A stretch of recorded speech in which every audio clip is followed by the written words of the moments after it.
At 16 years old, Megumi Fushiguro had one of the highest power potentials in Jujutsu Kaisen. However, he was never able to reach it.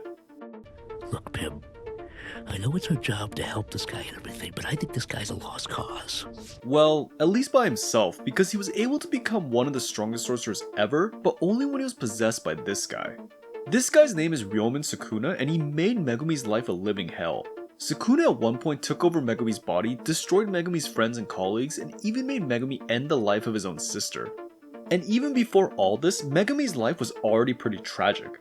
At a young age, Megumi had been abandoned by his father, almost sold to an incredibly toxic family, and only had his sister Sumiki to raise him. However, Sumiki was incredibly important to Megumi and was heavily involved in shaping him as a person. Sumiki Fushiguro was the older stepsister of Megumi.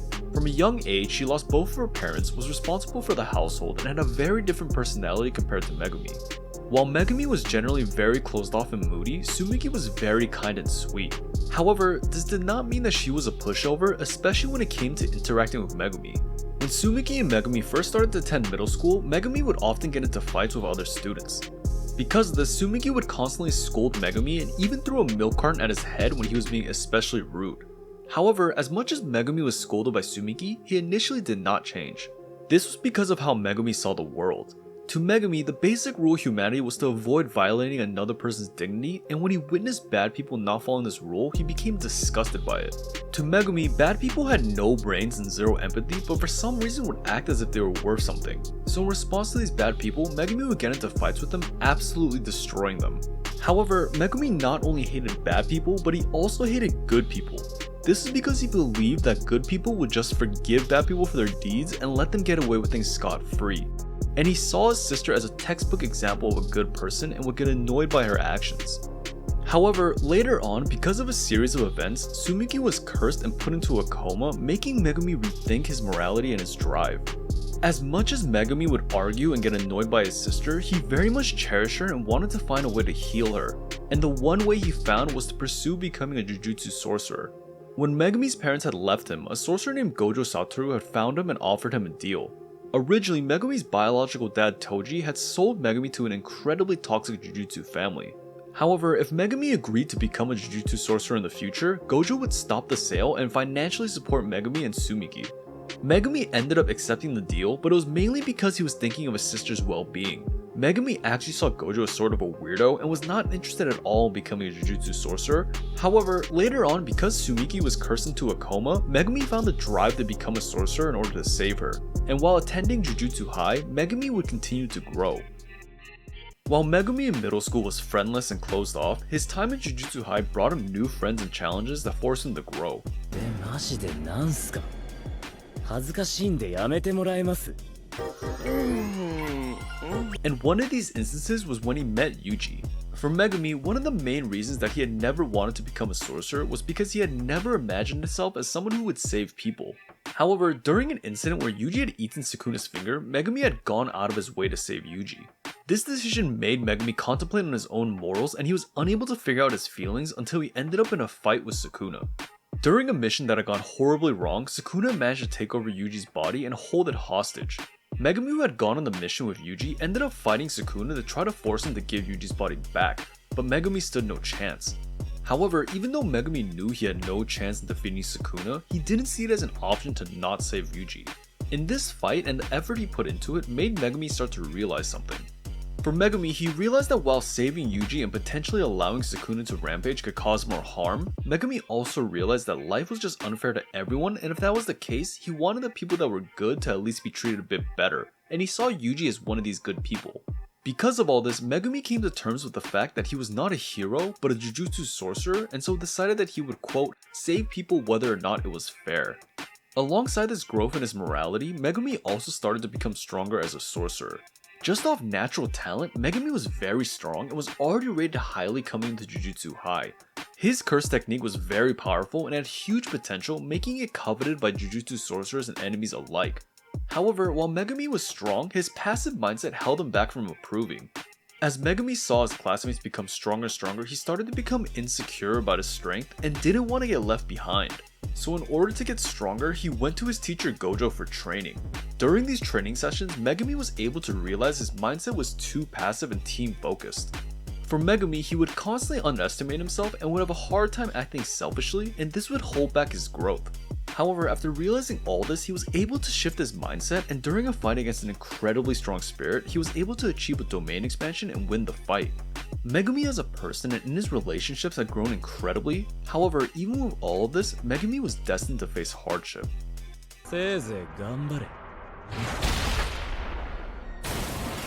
During the Shibuya incident, Megumi had been involved in various battles as he attempted to save a sealed gojo. These battles became increasingly difficult as Megumi at one point was left in a near-death state. When he was in this condition, Megumi had to face a gremlin named Haruta, so using his last resort, Megumi summoned the all-powerful Maoraga.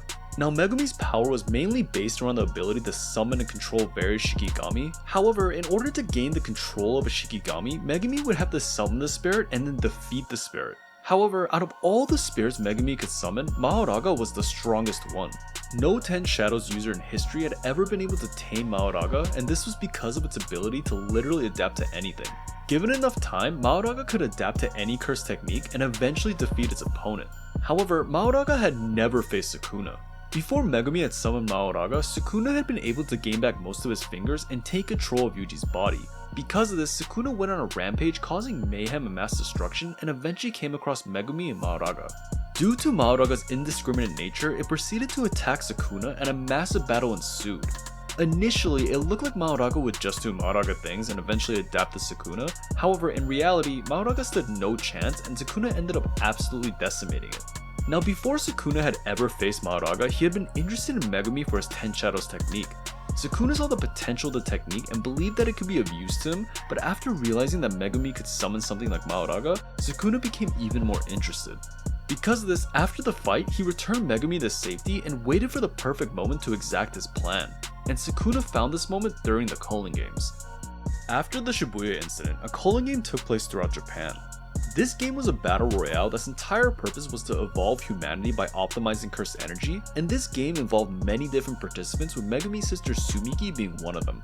While Sumiki was a normal person that had very little involvement in the Jujutsu world, she was forced into participating in the game or face death. This was due to the fact that the creator of the games had personally cursed her and forced her to participate. Because of this, Megumi desperately sought a way to save his sister. Alongside various allies, Megumi entered the game ruthlessly, dealing with enemies that got in the way. Unlike his best friend Yuji, who was hesitant about killing others, Megumi had no qualms about killing enemies if it meant he could save his sister. And eventually, after a series of immense battles, Megumi and his friends were able to save Sumiki. However, she did not want to be saved. As Megumi secured the right conditions to save his sister, everything came crashing down. It turned out that Sumiki was not actually Sumiki, but was an incredibly powerful historical sorcerer named Yoruzu. When the creator of the Culling games had cursed Sumiki, he had actually transfigured her brain to serve as a vessel for Yoruzu. Because of this, when the Culling games started, she was able to take over Sumiki's body and act on her own. And when Yoruzu revealed this to Megumi, Megumi was left in shock. However, the situation somehow got even worse. After Yoruzu's insane reveal, she proceeded to fly away with Yuji attempting to chase after her. However, in this moment, Sukuna found his perfect moment to strike. Earlier in the story, Sukuna had tricked Yuji into a deal. If Sukuna chanted the word Enchain, he would be able to gain control of Yuji's body for 1 minute and Yuji would forget he had ever made the deal in the first place. And the condition of this possession was that during this time, Sukuna would not be able to harm anyone. However, Sukuna being Sukuna found a loophole. While Sukuna couldn't hurt anyone around him, he was still able to harm Yuji. So during the confusion caused by Yoruzu, Sukuna ripped off Yuji's finger and forced Megumi to swallow it, causing Sukuna to switch to Megumi's body. Because of this, Sukuna now had a body that he had active control over. However, Megumi's consciousness would not go down without a fight and made it so that Sukuna could not use his powers at 100% strength. But Sukuna in response to this had an evil solution. First, Sukuna would immerse his body in a disgusting bath that was made up of literal cursed spirit body parts.